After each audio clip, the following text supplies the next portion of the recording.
Olá pessoal, sejam muito bem-vindos.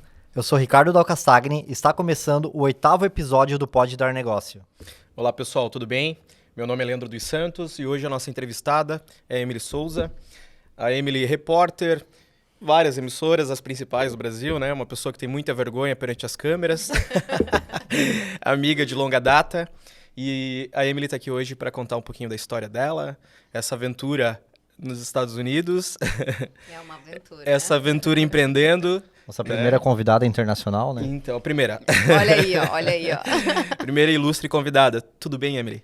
Tudo bem, boa noite, boa tarde, bom dia, eu não sei o horário que você vai assistir o podcast, mas eu queria primeiro agradecer vocês, né, pela oportunidade de estar aqui com vocês e contar um pouquinho sobre essa jornada que é empreender em outro país e transformar o real em dólar.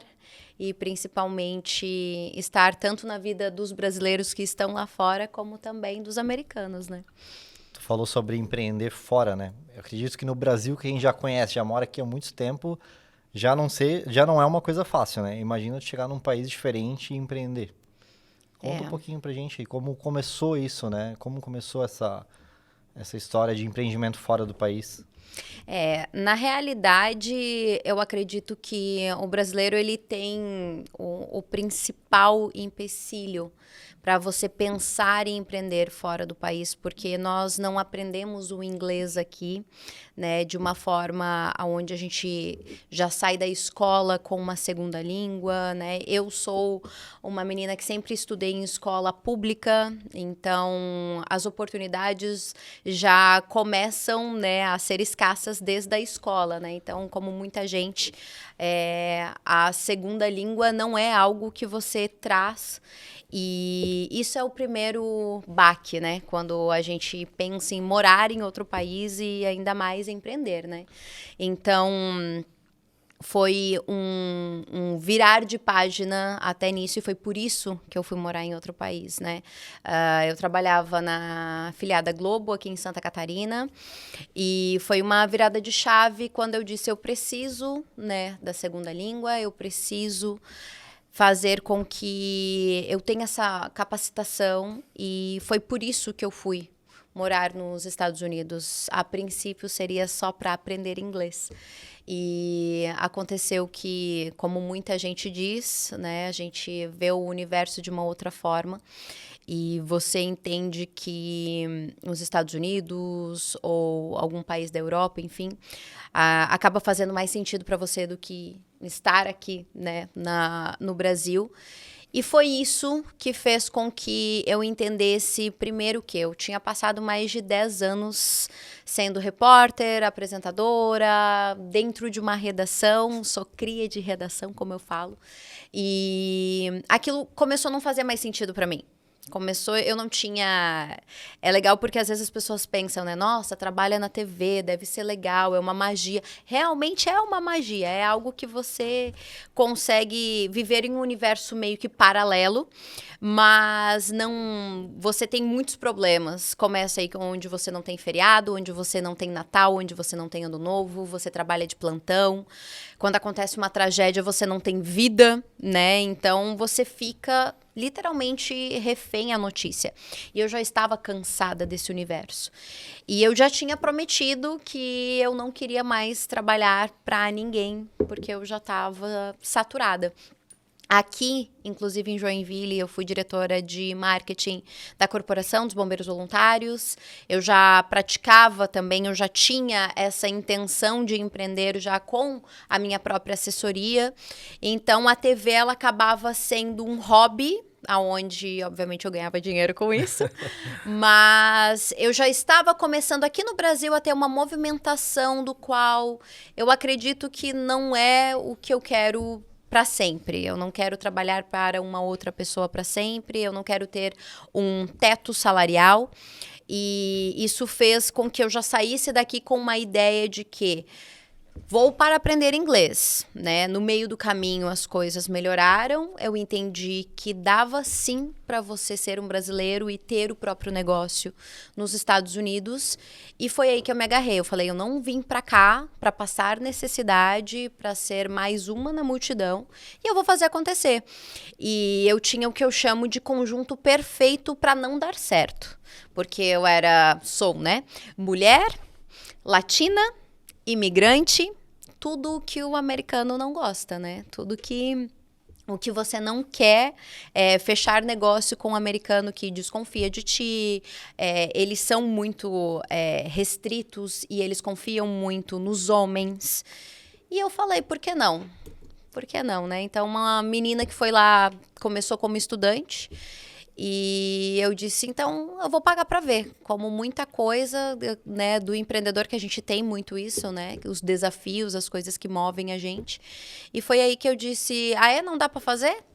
Então tá bom. Então vamos ver se não dá. E foi aí que me veio, né, a ideia de ter o meu próprio negócio nos Estados Unidos. Você começou a empreender lá, não aqui, não no Brasil. Não, eu tinha a minha assessoria de imprensa aqui, do qual até os bombeiros, né, eram um dos meus clientes. Mas essa veia realmente de faturamento, de é isso que eu quero para mim, vou ter um empreendimento, foi nos Estados Unidos. Até porque eu fiz mestrado, né, eu sou mestre em gestão de negócios com foco em marketing, formada nos Estados Unidos. Então, eu tenho esse mestrado internacional que fez com que eu tivesse ainda mais vontade de ter o próprio negócio. E foi o que aconteceu. Depois do meu mestrado, eu decidi abrir a minha própria empresa nos Estados Unidos. Quando que nasceu a Widu, Emily? A Widu é uma empresa que é um neném, né? Eu chamo ela tem 2 anos de vida. E ela foi um presente, eu digo, que eu recebi, a única parte boa da pandemia. Então, a agência nasceu em uma pandemia e ela foi, digamos assim, a única parte boa, né? Porque nós estouramos. Então, o nosso meio de fazer negócios não existia lá, sendo uma agência realmente de marketing, pronta para atendimento bilíngue, e onde atendia o americano e o brasileiro. Então, eu descobri, dentro da pandemia, um terceiro setor para fazer negócios nos Estados Unidos, que é o setor onde você agrega valor e é necessário para o empreendedor brasileiro que está lá, que ele precisa de um conteúdo aonde ele comunique com o brasileiro e com o americano, porque a gente está em um outro país, e o americano ele não sente a necessidade de falar português, de vender algo para o brasileiro lá. E aqui as agências não tinham a qualidade e a entrega que nós temos por ser uma agência internacional, e isso com toda certeza agrega valor e tem uma qualidade muito única, e fez com que a nossa empresa estourasse na Califórnia. Pelo que eu entendi, então é mais um marketing para brasileiros. Não.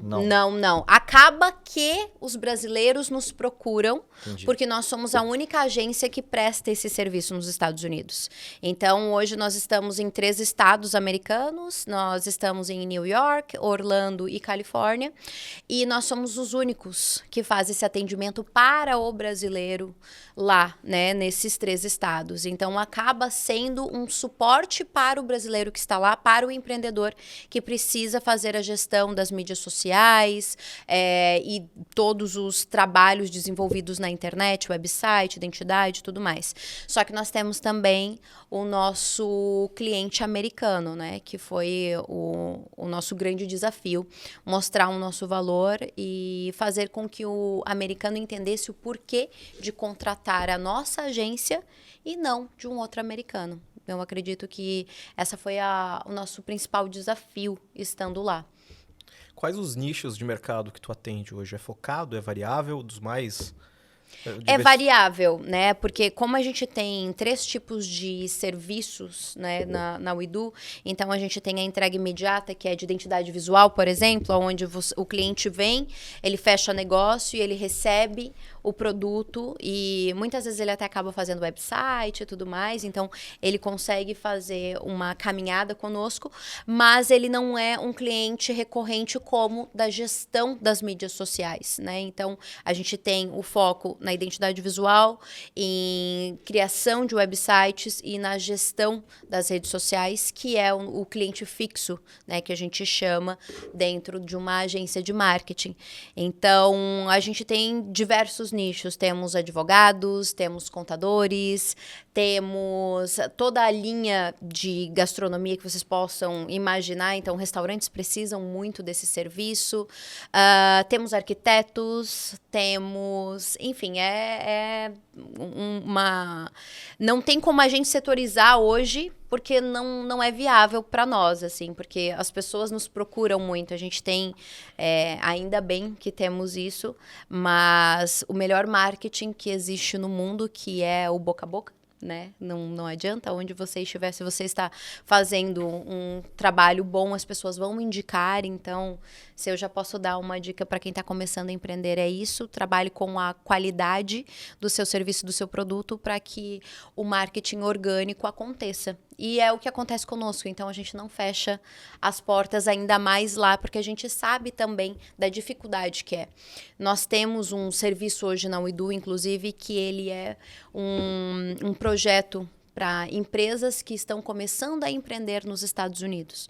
Então, é um programa do qual a gente consegue trabalhar com um valor inicial menor do que a gente cobraria, mas a gente sabe que é por uma iniciativa para que o empreendedor brasileiro tenha um marketing de qualidade, que seja um marketing internacional, que seja acessível ao bolso dele, para que ele possa deslanchar lá fora, porque eu também comecei e precisava de alguém que acreditasse na gente. Então, é uma forma também de agradecer, né, ao universo e a tudo que aconteceu comigo. E com essa proposta também, tu consegue fidelizar o cliente, né? Porque tu vai crescer junto com ele. Com toda certeza. Ele tá vendo, tipo, a força que tu tá dando ali, ele vai crescer junto contigo, né?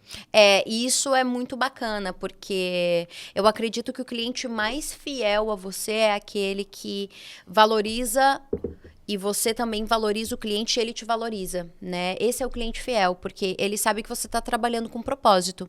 Então, se ele vê isso em você, ele vai indicar o seu serviço, ele vai voltar, ele vai fazer outros serviços contigo e não tem como isso dar errado. Porque se ele entende o que você está fazendo e ele sabe o quanto você se propôs também ali para que ele tenha um resultado máximo, obviamente ele vai voltar.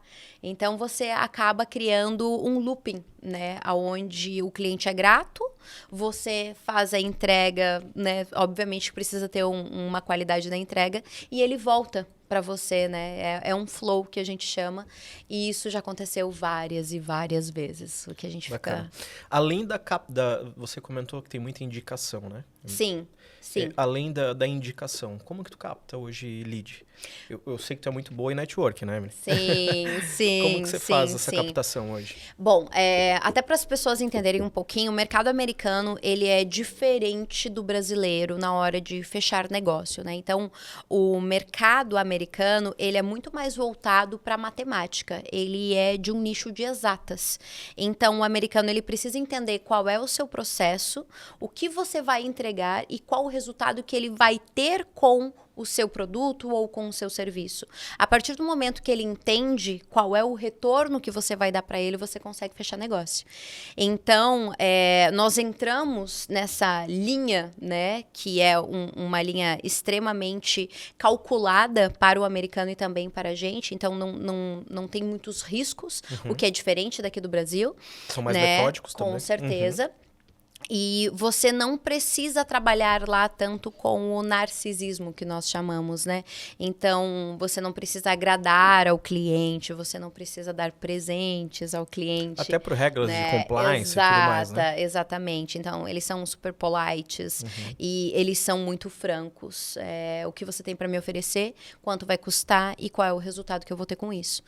E quando você consegue mostrar qual é o resultado que você vai ter, consequentemente, ele fica contigo, ele indica o seu negócio e aí você consegue prosperar no mercado americano. Então, o nosso lead hoje, ele é formado 100% por tráfego. Então, ele acontece completamente online. Por favor, empreendedores, se vocês estão nos assistindo, ouvindo agora, invistam em tráfego pago, porque é o melhor investimento que você vai fazer para sua empresa. Porque o que acontece? O tráfego, ele acaba entregando para o cliente que está procurando o seu negócio. Então, é como eu sempre brinco, né? Antes, no passado, a gente entregava os flyers, né? Então, assim, de porta em porta, entregava o flyer e você não sabia se a Dona Maria ia comprar o teu produto, se o seu João estava precisando do gás naquele dia. E você gastava muito com isso. A papelaria é um dos gastos assim que todo empreendedor tinha no passado e é um dos mais caros, digamos assim, para você fazer. E o tráfego, ele direciona literalmente para quem está procurando o seu serviço. E o panfleto é muito mais caro que o tráfego. Com certeza é muito mais caro e menos eficaz. Então, isso também que a gente aprende muito com o americano é a eficácia no serviço e no produto que você está desenvolvendo desde do que você está confeccionando. Então, não é só do resultado. Então, né, a sua linha de produção, ela começa já na parte assertiva da criatividade e da onde você vai desenvolver o seu serviço. Então, o tráfego hoje é a principal ferramenta que é utilizada e lá a gente não fecha negócio por Instagram. É incrível. O Instagram nos Estados Unidos, ele é um portfólio. Ele é algo necessário, né? As pessoas, elas têm a visibilidade do seu serviço, mas normalmente o americano não te procura por lá, porque tem inclusive muitos americanos que nem Instagram tem. Então, o LinkedIn hoje é uma ferramenta, né, não só hoje, mas lá há anos e anos, é onde o americano tem essa comunicação, mas, né, o Google ali por si, o seu website, até é meio doido isso, né, pra gente falar aqui que tem pessoas aqui que nem o website tem e tem o Instagram, né? Lá é totalmente voltado pro Google e você consegue fazer os analytics todos por lá e as pessoas te procuram pela internet, procurando lá agência de marketing, assim. Você não investe hoje em tráfego pago pelo Instagram? Pelo Instagram, não. 100% Muito, Google e... assim, a minha marca pessoal, por ser Brasil e Estados Unidos, eu invisto. Mas para agência, não. Para agência é focado realmente... Eu vou te dar um exemplo, tu vai até querer me bater. Há 5 anos atrás, eu abri um supermercado online. Ou seja, um supermercado 100% digital. A gente tem o estoque físico, mas só vende por site e aplicativo, né? E aí eu contratei uma empresa para para desenvolver toda a marca, tal, tava tudo pronto, coisa linda. E a gente iniciou com um monte de panfleto, sem tráfego e sem uma agência para dar continuidade. Isso em 2018, foi antes da pandemia, né? Que não vende. A gente saiu distribuindo, sei lá, 5, 10 mil panfletos para pessoas que às vezes nem sei se tinham acesso ao Instagram, um celular para um lead muito baixar. frio, né? É um lead muito frio. Não conseguia. E sabe o que é o pior da panfletagem? Ela ainda existe, ela ainda é muito forte. Lá também? Lá existe, tem, mas por uma outra vertente. Que lá eles investem em tudo. Então, assim, só que a panfletagem é praticamente insignificante para eles, assim, sabe? É realmente mais a internet. E o problema da panfletagem, ela é que você não consegue ter a captação do teu lead pós-venda. Que é o principal. Você não vai voltar na casa da Dona Maria, bater na porta dela. E aí, conferiu o meu trabalho? Gostou do que você viu? Vamos fechar negócio agora? né? Esse é o principal problema, não só com o gasto que você tem na produção para você fazer, né, a parte gráfica, mas principalmente que você não sabe qual é o retorno, qual é o resultado que você vai ter, com quem se conectou ou não. E essa é a mágica, né, do tráfego, onde você consegue ter acesso, depois que você entrou em contato, para saber quem clicou, para saber quem gostaria de fechar negócio com você, para que o teu setor de vendas hoje possa se conectar com aquele cliente que clicou e acessou e mostrou interesse, né? Emily, conta um pouquinho para nós aqui como que é a formalização de uma empresa nos Estados Unidos. Questões legais hoje, o que o empreendedor precisa para iniciar um negócio nos Estados Unidos? Agora eu acho que a gente vai para a parte que a gente vai chocar muitas pessoas, assim, porque a gente tem muito a visão de que é impossível, que demora, que é burocrático. Devido à nossa realidade. Devido à nossa realidade, né? O que eu posso dizer para vocês, não é barato para você dar continuidade no seu serviço depois que você abre uma empresa nos Estados Unidos. A abertura de uma empresa legal, ela vai depender de sistemas simples, de um contador, de um advogado, entender qual é o seu cenário de mercado. Então, abrir uma empresa nos Estados Unidos não é um problema. E não está distante da realidade de um imigrante, por exemplo. A gente encontra só o segundo fator, que daí eu diria que seria mais desafiador para quem está empreendendo, que é manter a sua empresa nos Estados Unidos devido às taxas, porque a partir do momento que você abre uma empresa, e obviamente ninguém abre para fechar, ninguém abre para ter prejuízo ou falir, você começa a ter uma dívida com o governo americano, e é aí que você precisa estar muito bem estruturado, saber onde você está pisando, para que você não tenha um problema lá na frente, porque senão você vai começar a pagar taxas para o governo, para você manter a sua empresa aberta, e você não vai estar faturando. Então, para você abrir uma empresa, você precisa de um contador, de um advogado, alguém que te oriente de acordo com o que você precisa e o que você quer no setor que você está procurando. O segundo momento é você entender se é realmente algo viável para você, né? Então, assim, vou conseguir me manter com isso? Vou conseguir empregar pessoas? O que eu quero com esse negócio? Eu consigo desenvolver ele 100% online, sem depender de pessoas aqui? Então, esse é a grande questão para você manter uma empresa nos Estados Unidos. E muitas leis são estaduais. Então, assim, a lei que vigora as empresas na Califórnia são leis diferentes, por exemplo, de Orlando, do Texas, de New York. Então, precisa estar muito bem atento para que você não acabe tendo prejuízo fiscal, porque você começa a ter uma dívida com o governo e às vezes é até pior do que se você estiver sem status lá, para vocês terem uma noção, para você estar ilegal, por exemplo. Porque a partir do momento que você está devendo dinheiro para os Estados Unidos, aí o bicho pega. Aí a questão de difícil. imposto é tão complexo como aqui no Brasil? Não. Ou é mais simples? Não, não é complexo, é caro. Né? Eu não tenho acesso agora como que tá aqui no Brasil, mas desde a minha época, né, eu sei o quanto realmente a gente paga de impostos. Mas lá você paga muito, muito imposto também, só que são impostos que você consegue ver retorno. Então, a valorização do seu dinheiro lá, ela está muito bem empregada. Você consegue visualizar melhor aonde você está colocando o teu dinheiro e de que forma que está tendo esse retorno. O que eu não vejo hoje no Brasil, né? Então, assim, você consegue diluir as suas taxas, você consegue entender para onde ela está indo e, de acordo com aquilo ali, você fala, ok, é justo ou não é justo? Aí é de cada um, é uma visão, né, de pessoa para pessoa. Só que você conseguir visualizar aonde está indo o seu dinheiro, muda o negócio.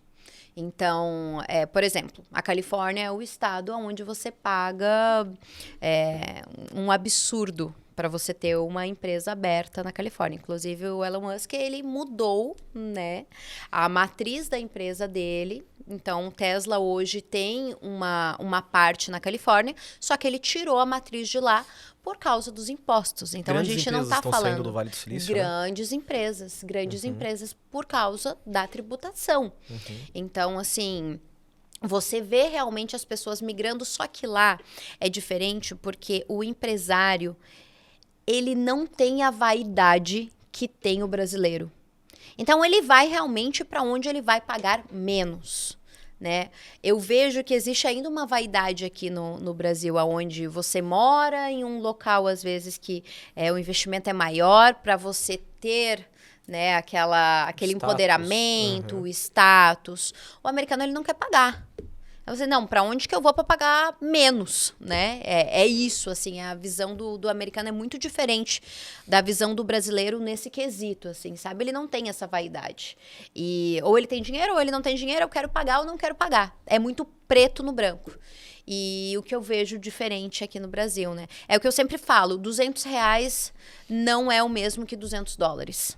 Né? Então, o que você faz com R$200, você não faz com $200. Ao contrário, né? Então, assim, você consegue fazer muita coisa com $200. E hoje, né, eu tô aqui há 30 e poucos dias, eu tô vendo que a valorização do nosso real, ela tá cada vez menor, assim, né? Então, você vê isso no supermercado, na hora que você vai abastecer. Apesar de que, nos Estados Unidos, a gente teve um susto, né? Mas eu acredito que daí seria mais uma crise global mesmo, pós-pandemia, né? Onde está todo mundo se reestruturando. Então, não é só no Brasil, gente, que as coisas estão acontecendo. É que o americano não é acostumado com a inflação, né? E aí, quanto exato. foi? 6% ano passado? Foi, quase 7%. Coisa que pra gente é muito normal.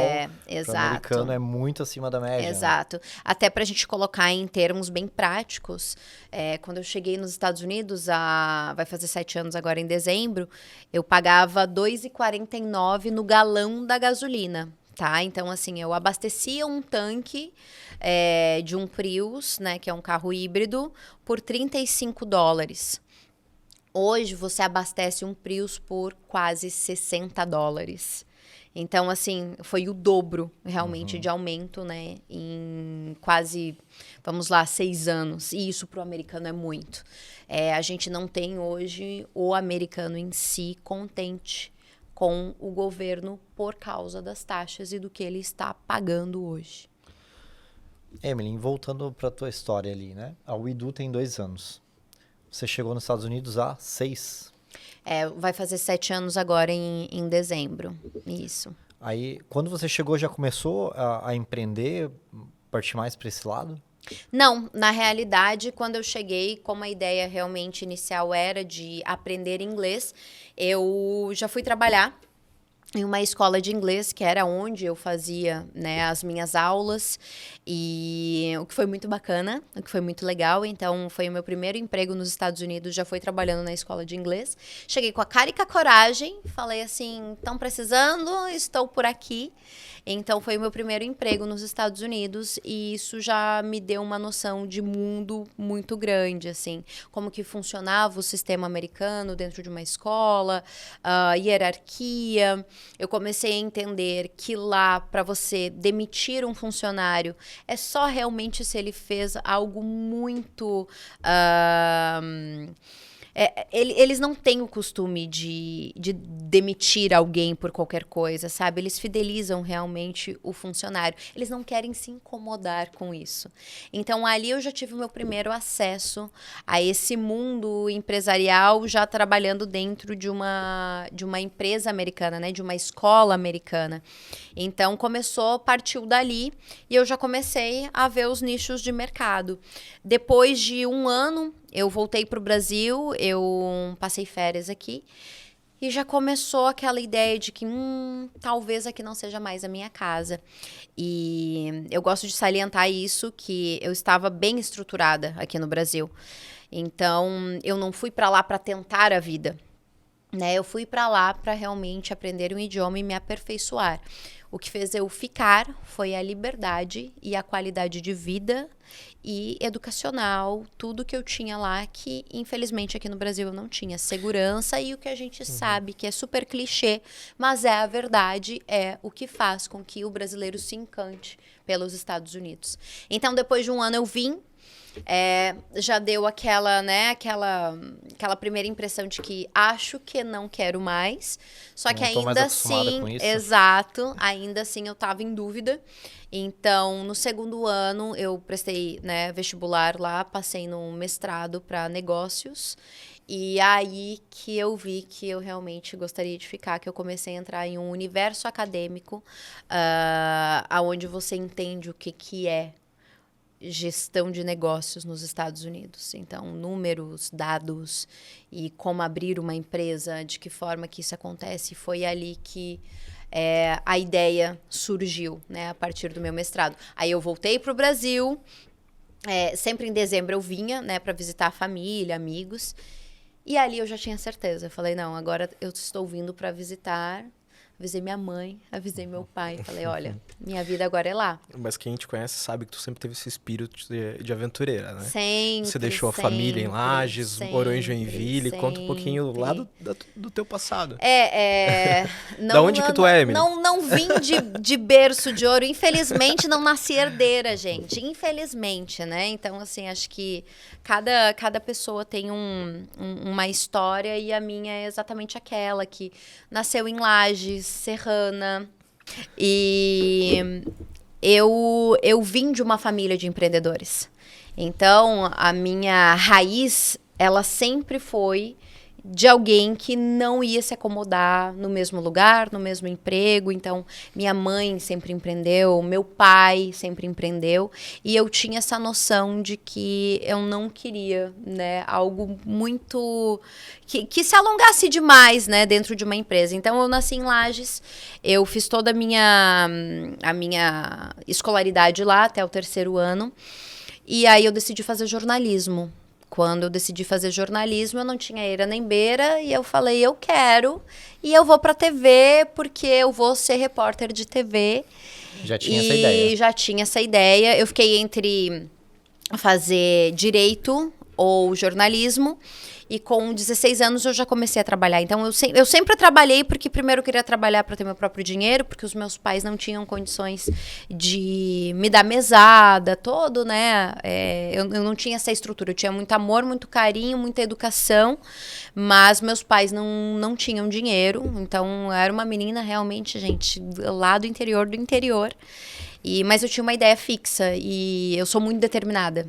Se vocês me perguntarem o porquê que a Uidu tem sucesso hoje, é porque eu sou muito determinada.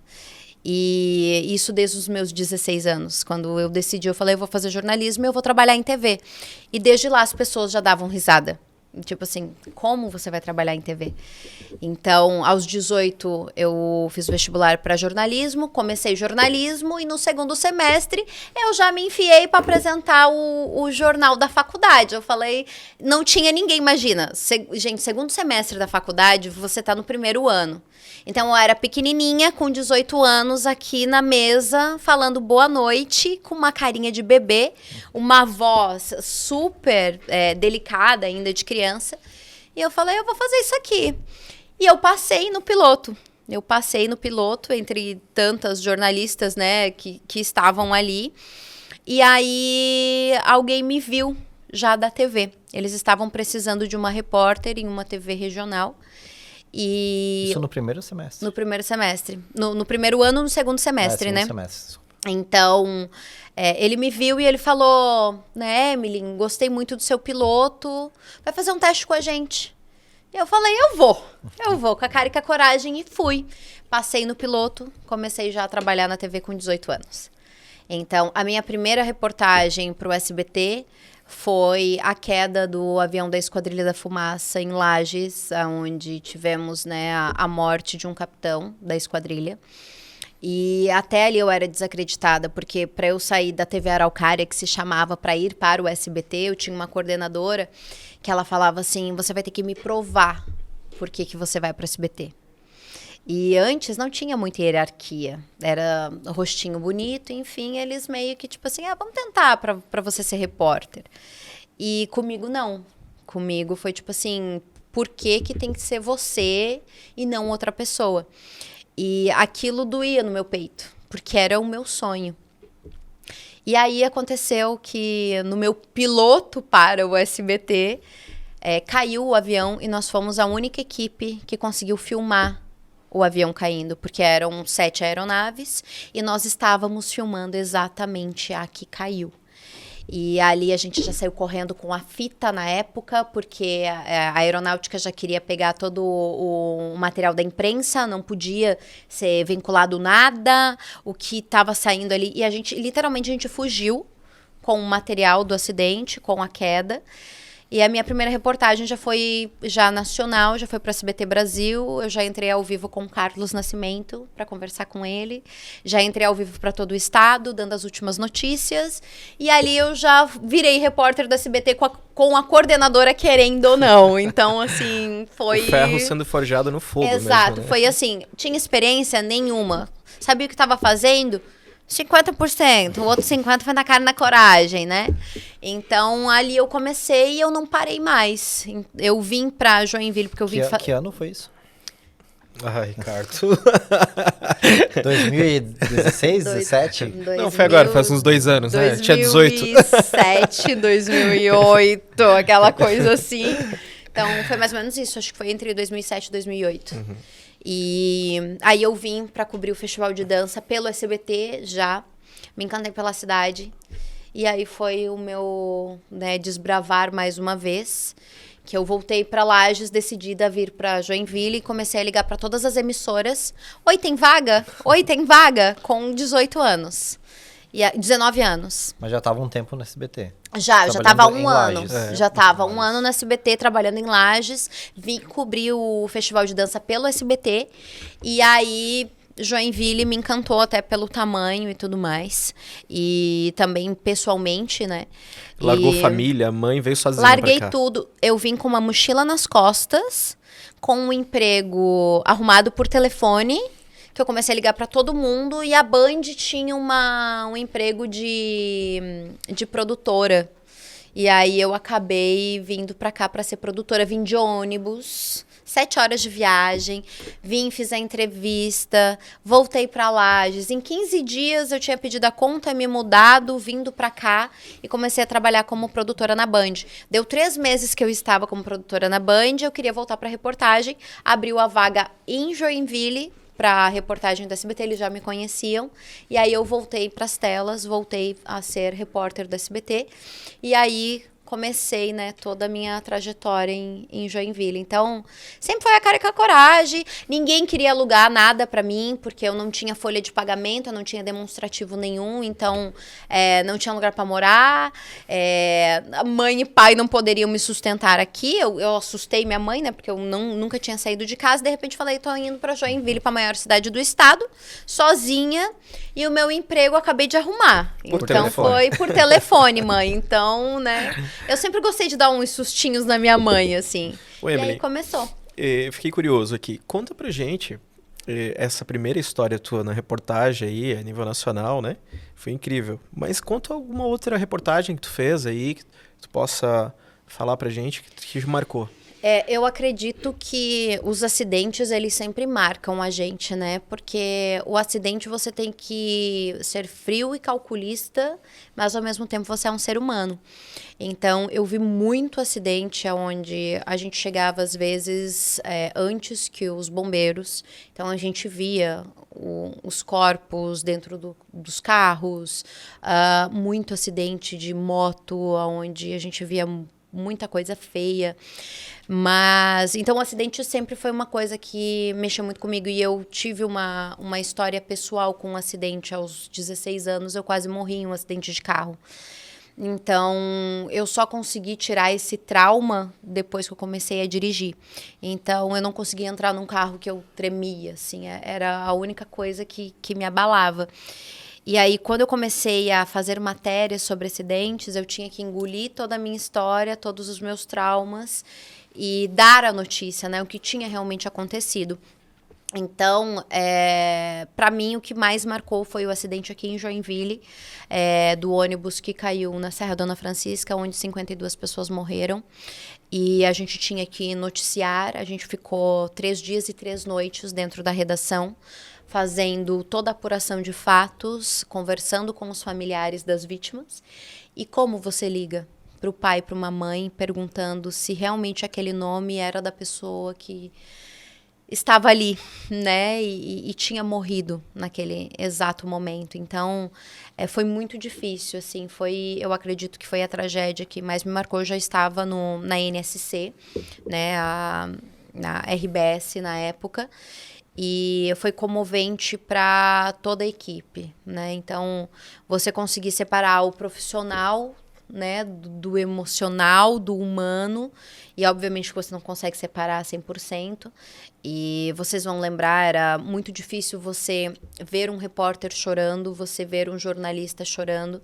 Você tinha que esconder muito isso, né? Antigamente você não poderia nem ter unhas com cores escuras. Uma repórter não podia, brincos compridos. Isso era extremamente proibido, porque a notícia precisava estar antes de qualquer coisa. Então a sua emoção você tinha que engolir para noticiar. Eu acredito que essa tragédia foi a pior, com toda certeza. Emily, voltando agora para os Estados Unidos, Califórnia, além da UIDU, você também é diretora de marketing. Conta um pouquinho da Câmara de Comércio Brasil e Califórnia, né? Isso, exatamente. Foi um convite, assim, maravilhoso que eu tive, e foi mais uma vez aquela prova que você precisa para mostrar que você está no caminho certo, porque eu acredito que jornalista, que eu tenho, né, eu sou jornalista, sou mestre, sou CEO, sou diretora criativa, mas diretora de comunicação da única Câmara de Comércio Brasil-Califórnia sou só eu. Então, foi um divisor de águas na minha carreira. Eu acredito que o trabalho hoje da Câmara, ele envolve um setor, e é um setor brasileiro fora do país. Então, isso mexe com a economia de brasileiros, né, que estão nos Estados Unidos. E você desenvolver um trabalho onde você está vendo e trabalhando e entendendo como que é você estruturar o seu negócio num outro país e ter acesso a isso, é um virar de páginas, não é para qualquer pessoa, né? Então, para mim, foi um convite que fez com que eu entendesse ainda mais o real motivo, o meu propósito para estar lá, que é, com toda certeza, ajudar os brasileiros que estão lá, ter essa conexão, ser essa ponte, porque hoje a Câmara de Comércio, ela entende qual é o momento que está, por exemplo, né, tem a Câmara de Comércio em São Francisco, ali em Los Angeles, em Orlando, e a Câmara, ela tem total acesso, ela consegue te guiar como empreendedor, como gestor do seu negócio nos Estados Unidos. E você ter acesso a esses dados faz com que você consiga facilitar a vida das pessoas. É muito mais do que você conseguir gerar faturamento para alguém. É você entender que você pode estar mudando a vida, por exemplo, de um pequeno empreendedor. E a Câmara faz isso muito bem, de uma forma onde a gente consegue conectar as pontes, né? Saber qual é o setor e como você pode empreender lá. E de que forma você pode, inclusive, trazer o seu serviço para o Brasil, mas já como empreendedor nos Estados Unidos, com uma empresa americana, né? E a Câmara, ela tem uma parceria linda com o Consulado Geral do Brasil em Los Angeles. E esse trabalho conjunto faz com que a nossa força brasileira esteja no exterior e que a gente consiga conectar e estarmos ainda mais fortes lá, como empresa, como cidadão, como empreendedor. E então, com toda certeza, foi um caminho sem volta, que eu digo, porque quando você começa a entender não só da parte de economia, mas como a parte política e estratégica de um outro país, isso muda o teu business e também quem está próximo a você e quem precisa, né, do seu serviço. Bacana, muito legal o trabalho, parabéns. Hoje, voltando para o marketing, hoje o mundo muda muito rápido, né? E o marketing tem que estar sempre se reinventando. Como que é esse desafio lá nos Estados Unidos? Porque aqui no Brasil, a gente nem é tão avançado assim e já tem que estar se reinventando todo dia. Imagina num país desenvolvido. Qual a tua dificuldade quanto a isso? Eu acredito que o maior desafio nos Estados Unidos é você conseguir virar a chave para o brasileiro, né? Nós temos isso, nós nascemos aqui, a gente empreende aqui também, né? A WeDo, ela está nos 3 estados americanos, mas também nos 2 países. E ano que vem a gente está Você indo tem provavelmente... clientes no Brasil também? Tenho clientes no Brasil também. Então a gente tem atendimento nos 2 países. E ano que vem, se Deus quiser, a gente está chegando na Irlanda. Já estamos com os nossos contatos bem avançados lá. E aí estaremos trabalhando com 3 moedas, né? Real, dólar e euro. E você mudar a chave é muito difícil, porque a necessidade que o brasileiro tem é diferente da necessidade do americano. E o maior desafio hoje no online é você saber que o americano ele quer o mesmo resultado do brasileiro, só que a maneira como você trabalha tem que ser diferente. O brasileiro, você faz um trabalho completamente voltado para as redes sociais, para o Instagram, e o americano você faz mais voltado para leads de captação de venda. Então, o principal desafio hoje lá é esse, é você conseguir mostrar para o americano a sua competência para captação de lead, para que ele possa vender e ele possa ter resultado com o seu trabalho. Isso em todas as áreas, mas no digital é ainda mais difícil, porque você conseguir comprovar algo que não é sólido é 3 vezes pior. Porque se você tem uma empresa onde você vende um produto, por exemplo, vendo canecas, ele tem lá no faturamento dele que das 100 canecas ele vai tirar tanto por cento para confecção, tanto por cento ele vai ter ali de custo de mão de obra e o restante ele tem como lucro. Quando você trabalha com internet não é assim. Quando você trabalha com internet você depende da pessoa olhar, gostar, se interessar e ter o retorno. Então, é uma matemática que ela não é exata. E a nossa maior dificuldade hoje lá é fazer com que o cliente entenda que não depende só do trabalho de uma agência. Isso no geral, não só para a gente, mas no marketing em si. É ele entender que nós dependemos de outras pessoas e também do trabalho dele, porque sem o olho do dono, nem na internet, nem na panfletagem, em lugar nenhum funciona. O brasileiro, ele é muito fiel às marcas, né? A Sim. gente tem lá uma empresa que a gente gosta, a gente vai consumir sempre o produto daquela empresa. A gente não costuma mudar.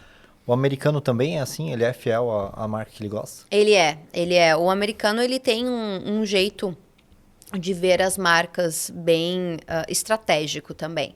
Só que o olhar do brasileiro ele é voltado mais para o status, o que aquela marca representa no meu dia a dia e o que ela vai fazer com que eu, o ambiente onde eu estou, como eu serei visto. Na parte do americano é mais estratégico no seguinte aspecto. Qual é a vantagem que eu tenho de consumir a sua marca? Então, por exemplo, por que eu tenho que ter um celular da Apple? O que isso representa para mim em números? Ah, tá. É a tecnologia, é a rapidez, segurança. É a qualidade no serviço, é a segurança e também no bolso, porque nós temos hoje, principalmente na área de tecnologia, na Califórnia, diversas formas, não só na Califórnia, mas nos Estados Unidos como um todo, diversas formas de você obter muitos produtos onde você tem vantagem no teu bolso. Então, você consegue descontos, você consegue planos que cabem no seu bolso, que não acontece aqui. Então, eles são fiéis, mas quando principalmente bate no bolso, sabe? E aqui é mais por status, né? É mais o que aquilo vai representar na minha vida social. Nós participamos anualmente de uma feira, né, em Las Vegas. E nos últimos 5, 6 anos, realizaram embargo aos produtos chineses, né? Então, essa feira, até 2017 ali, 30% da feira eram produtos chineses, né? Já fomos nos últimos anos, já não tem mais produto nenhum chinês. O que isso representa hoje para os teus clientes, né? Facilita, imagino, né? Os produtos, não ter o produto chinês no mercado. E se tu sentiu essa mudança hoje nos produtos que tu vê na prateleira, enfim, tecnologicamente, né? Conta um pouquinho pra gente. Eu não acredito que ainda seja algo palpável.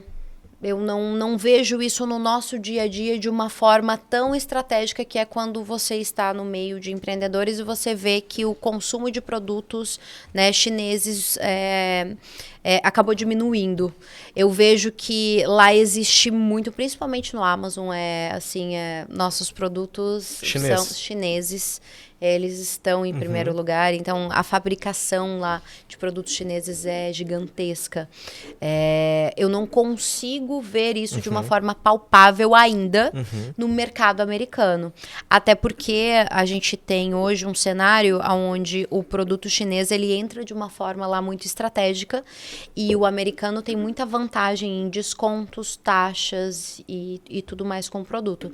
Então eu não consigo ver hoje de uma forma tão assim, não, eles já estão restringindo, a gente já não consegue mais ver tantos produtos, muito pelo contrário, sabe? Eu ainda vejo muito.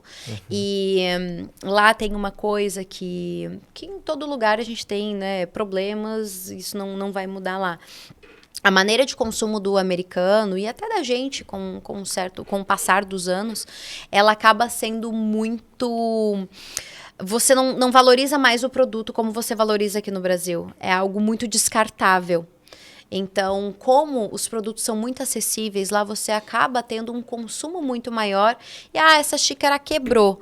Talvez aqui no Brasil, essa xícara custasse R$50, R$60, eu iria valorizar, eu ia lá até tentar, né, fixar aquilo ali, consertar aquilo ali. Nos Estados Unidos você joga fora, porque ela custou $3. Então, você vê, não digo que isso é certo ou não, muito pelo contrário, eu vejo não só a reciclagem, mas também lixo acumulado de todas as formas. Mas movimenta a economia, né? Mas movimenta a economia. Então, a gente tem um contraste empresarial muito grande. Você tem uma economia que ela está muito bem estruturada, ela está quente, só que, ao mesmo tempo, a parte mais de meio ambiente e tudo mais. Por isso que tantas regras, tanta legislação é criada nos Estados Unidos. Porque é lixo, gente, de todas as formas que vocês podem imaginar. E não só o lixo reciclável, não só, né, de produtos em si, mas supermercado, alimentos, vestuário, tudo é muito supérfluo, digamos assim, sabe? A gente valoriza muito mais aqui. Só que a qualidade também dos nossos produtos, ela é muito superior ao produto que o americano tem acesso, sabe? Então, assim, você consegue ver isso morando lá de uma forma, assim... Você chega e você já entende, sabe? É dessa forma. A gente tem... Vou dar um exemplo prático para vocês, tá? Aqui a gente tem muito carinho pelos tênis, né? Muitas pessoas têm, né? Esse carinho, esse cuidado. Lavo, escovo, deixo o tênis ali. Até porque o tênis, pelo menos, não sei você ir de casa, mas para eu comprar um tênis da Adidas... Era o meu presente de Natal, sabe? Eu tinha que ficar negociando com a família e pagando metade, a mãe dava outra metade, para conseguir ter aquele tênis. E lá é tão fácil, é tão barato, que nem lavar eles lavam. Eles usam até ficar acabado e depois que acaba aquele tênis, eles jogam no lixo e compram outro. A mesma coisa as roupas. A gente vê muito isso lá. Não generalizando, não trazendo isso, por favor, não entendam não interpretem de uma forma geral, mas você vê. É cultural, né? Assim, é cultural. E eles não entendem, não tô nem falando que isso é ruim ou é bom, enfim, obviamente para o meio ambiente isso é negativo, mas eles não entendem o nosso universo de mundo. É muito diferente quando você está nos Estados Unidos, porque você entende que eles estão numa bolha. Culturalmente falando, eles não entendem o que é passar fome. Eles não entendem o que é você vir de um universo onde você precisa poupar para você conseguir gastar. E o que você gastou, você preserva porque foi difícil você ter aquilo ali. Você está num universo onde tudo é muito barato, onde você tem um extremo consumo e você jogou aquilo ali fora, você consegue comprar muito, de uma forma muito fácil. Então, como que você vai chegar para uma pessoa que tem acesso a tudo e dizer para ela assim, olha, lava teu tênis, sabe? Porque em outro país as pessoas não conseguem comprar isso de uma forma mais fácil, sabe? Então é cultural mesmo. Bacana. Emily, tu também lançou uma imersão, né? Conta um pouquinho pra gente aí do like, da venda ao like. Isso, então, Like depois a venda. de anos, né, agora com a Uidu estruturada, com um faturamento líquido bom, aonde a gente já tem aí a nossa cartela de clientes fixas, agora eu voltei, né, para a comunicação, para o que eu acredito que faz com que o outro consiga se comunicar melhor, ter uma desenvoltura dentro da empresa, né, porque é como a gente estava comentando, né, nada adianta o trabalho de uma empresa, de uma agência, se o dono ou se alguém que ele colocou ali para ser o rosto da empresa não tem uma qualificação. Né? Então, assim, você saber se comunicar e você saber como utilizar a sua imagem faz com que o seu faturamento, com toda certeza, dobre.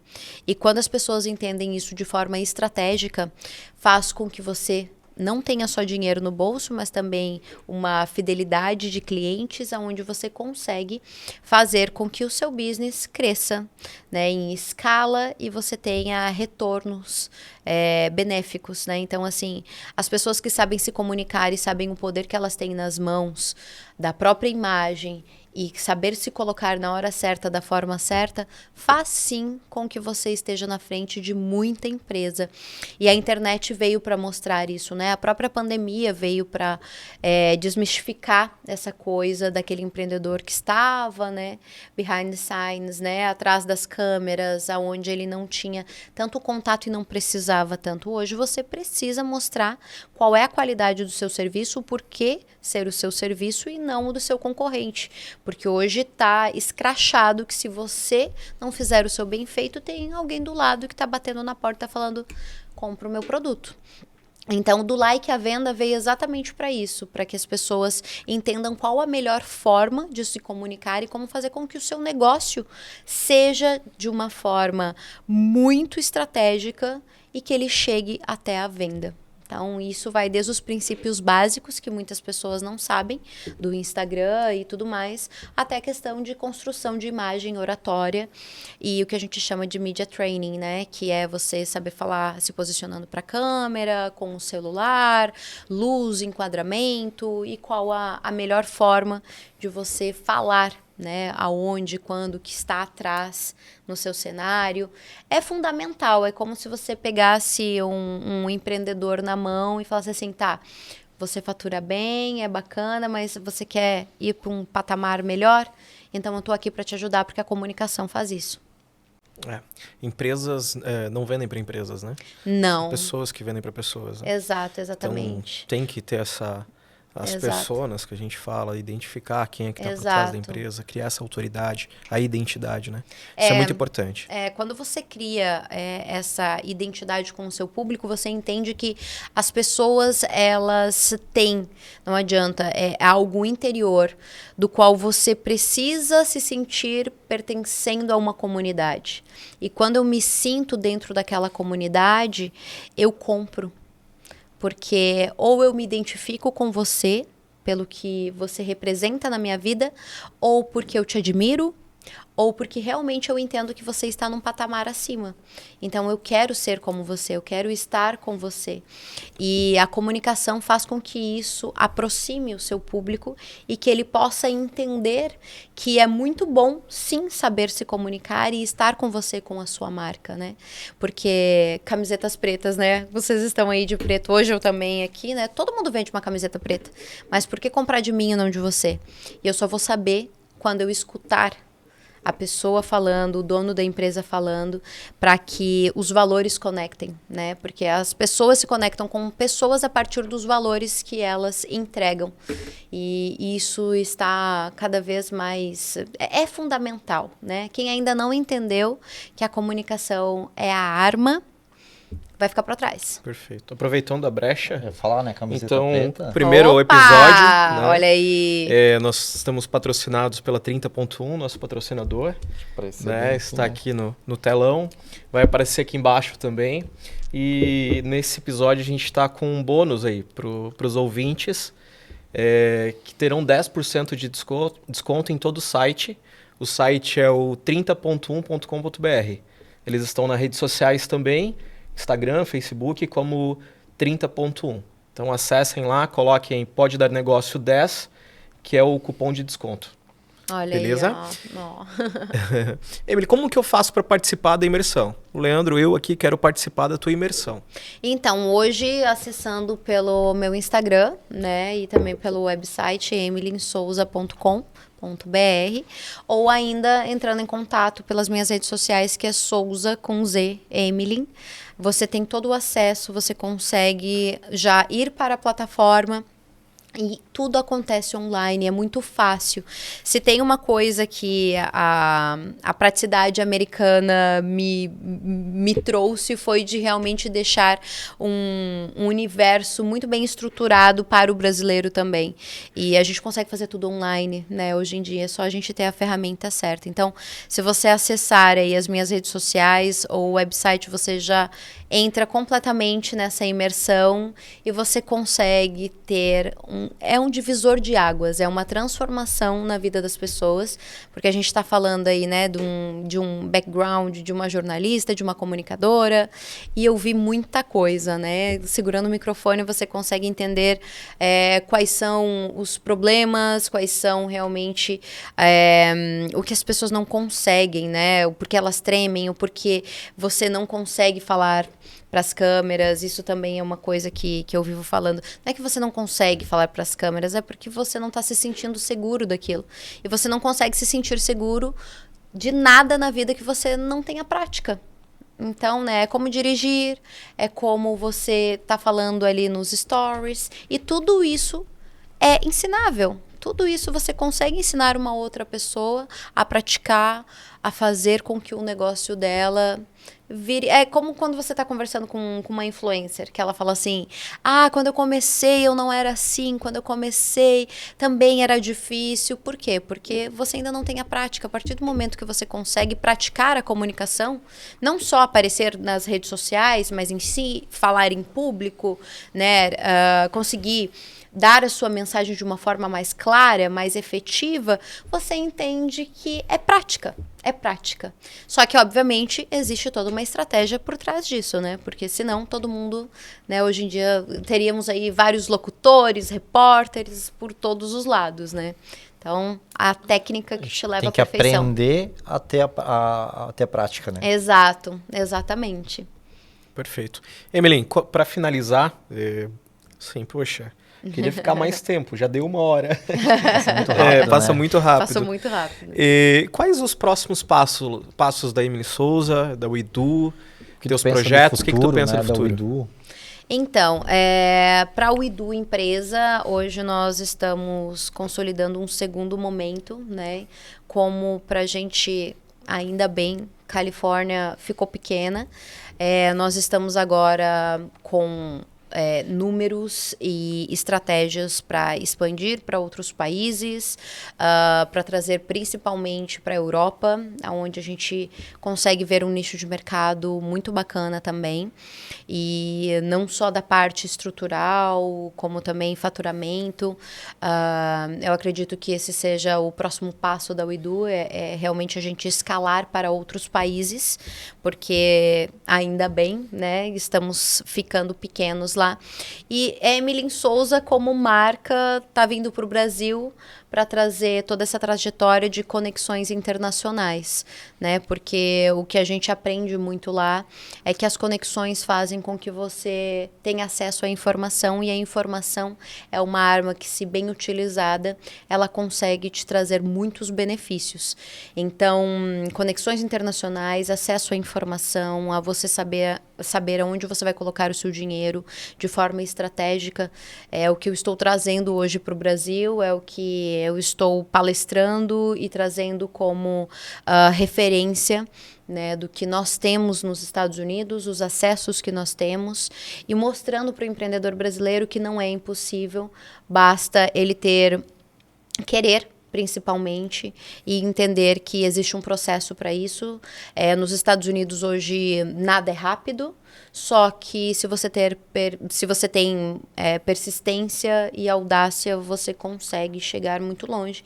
Como eu cheguei lá como uma estudante, né? E hoje eu tenho a minha cidadania americana por causa da minha empresa. Então, se alguém precisar de algum case, eu sou o case em pessoa, falando para você que dá sim, que você não precisa ficar ilegal, que tem diversos tipos de vistos que você pode dar entrada, é você ter acesso à informação na hora certa e utilizar ela ao seu favor. Então, acredito que os Estados Unidos te ensina isso.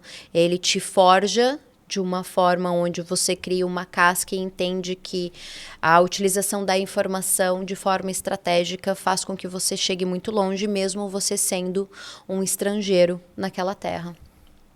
Bacana. Emily, como que as pessoas te encontram hoje nas redes sociais? Bom, então eu estou em todas as minhas redes sociais, tanto LinkedIn, Instagram, Facebook, website, Souza Emily, Souza com Z, aquele Souza bem brasileirinho mesmo. Emily? Emily, né? Então... Já vai estar ali embaixo, Já vai né? estar ali embaixo, eu acredito, né, diretor? Mas é Emily com N no final. E lá a gente conversa, eu tenho uma abertura muito grande com principalmente empreendedores. Eu que respondo, apesar de eu ter um time para o Edu, né? Então, caso você precise de uma agência de marketing também aqui no Brasil, né? Nós trabalhamos aqui, nós temos um time também brasileiro trabalhando para os nossos clientes. Então, é o Edu, né? WEDOMK. E aí você consegue também encontrar a nossa agência nas redes sociais e fechar negócio, né? Porque a gente está aí realmente para fazer com que o nosso cliente tenha uma transformação no marketing dele. Muito mais do que você trazer um post, é você conseguir entender o conceito das empresas. E quando você entende o conceito do seu cliente, você consegue passar para o público dele o que ele faz de melhor. E é esse o nosso trabalho. É transformar e trazer para o cliente, o Edu hoje, o que ele não vai encontrar em uma agência que só faz um post, que está ali só para realmente cumprir tabela, ou que pega 1 milhão de serviços e entrega todos de uma forma como se fosse uma fábrica de camisetas, né? O corte ele é o mesmo e não tem um carinho e um cuidado, né? Perfeito. Emily, muito enriquecedora a tua visita, agradeço, né, a tua presença aqui.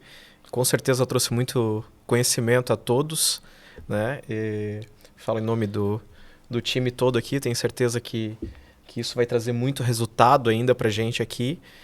Tenho certeza, quero que você volte daqui a um tempo, a próxima vinda para o Brasil. Contar a história da expansão, né? Sim. Tá, e como amigo, né, que nós somos há vários anos, né, estou muito feliz com o teu desenvolvimento e poder trazer você para esse nosso projeto aqui também.